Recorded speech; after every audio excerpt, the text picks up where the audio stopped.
Cool. Yeah, Cool. man. Actually, you know what? We're gonna start off on that minimalism.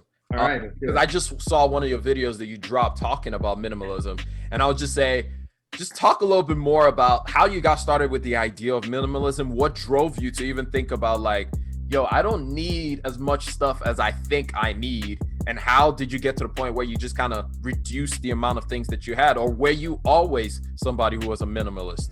No, I wasn't always a minimalist.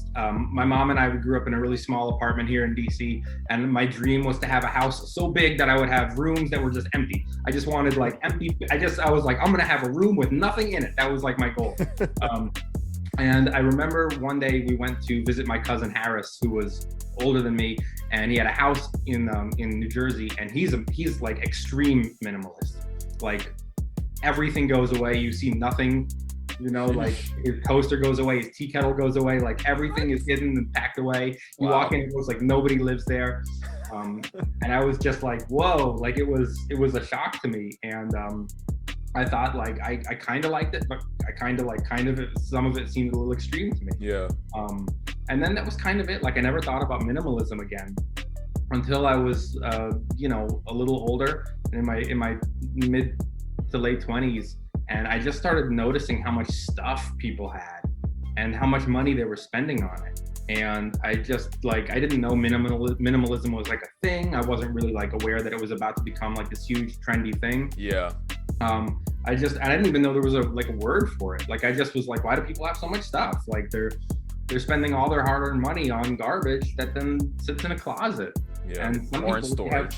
or they pay. Exactly. They pay. I mean, that's the thing that like, I would take friends every once in a while. They would say, can you drive me to my storage room?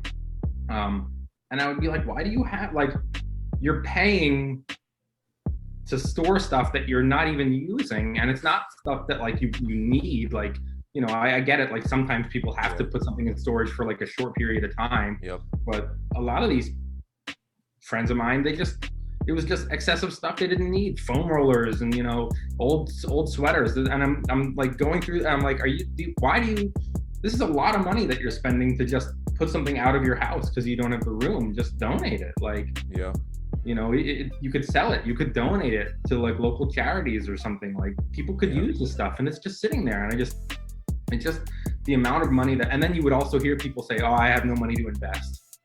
Like, I want to invest. I wish I could buy stock in Apple, but you know, I have no money. And then you go to their house and you look in their closet and it's like piles of stuff. And, you know, it's like all these things could have bought you a lot of shares in a company. Yeah.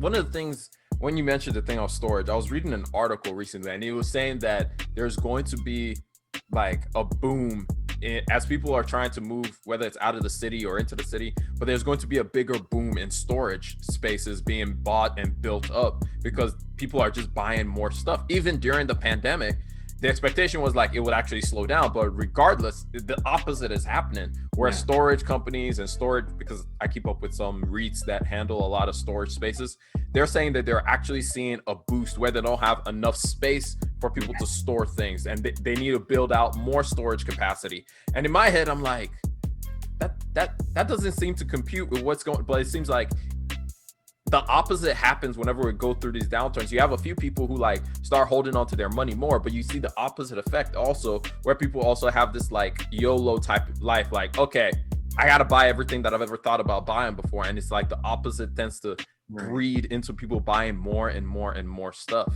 Yeah, I saw a commercial the other day for one of those storage facility companies, and it was just people on their, like the commercial was just people on their sidewalk, and they were throwing stuff in the trash can, and the trash can was on fire, and they're crying, and they're like it sparks joy, but I just don't have the room for it, and they're throwing all this stuff in their trash. And then the voiceover guy comes on and is like, you don't have to get rid of stuff, we'll come and pick it up for you. And like, you know, I just keep seeing these commercials more and more. And like I said, I live in DC. I live in a kind of small apartment. And when this, like you said, like when this whole thing happened, I would go downstairs to get my mail, and there would be packages like I've never seen before, because people are bored and they're at home and they're like, well, maybe I'll get a new if I'm sitting here and people are like, I'm on a Zoom call and there's nothing behind, maybe I'll get a painting for the wall behind me, or maybe I'll get I'm looking at those pillows on my couch. I kind of hate them. I'm going to get some new pillows. Oh, I don't like this. And they're just because they're bored. Yep. Instead of like, and what could you do in the beginning? Couldn't go anywhere. They didn't want you to even go outside for the first couple of weeks.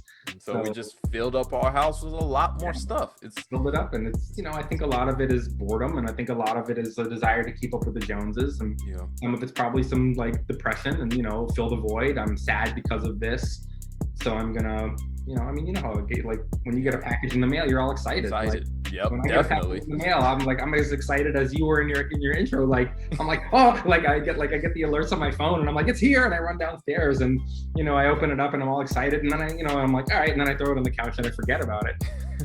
And for some people, it's like, I like that feeling, so I'm gonna keep shopping because it makes me feel good. So they get it.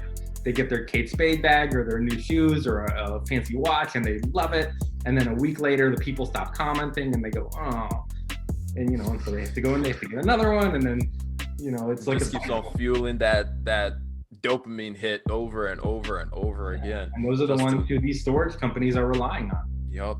And I think that just goes into most of everything else of like just generally in the way that we. I hope you enjoyed that little snippet of the Rambling Mind podcast. If you want more of the Rambling Mind podcast, or if you want to listen to the whole episode that you just heard, go check it out on any podcast listening platform, whether that be Anchor, Spotify, Google Podcast, Apple Podcast, Breaker, Stitcher. I could go on, but you guys already know which podcast you love to use to listen to. So go check it out. Link down in the description as well. I'm going to catch y'all later. Peace.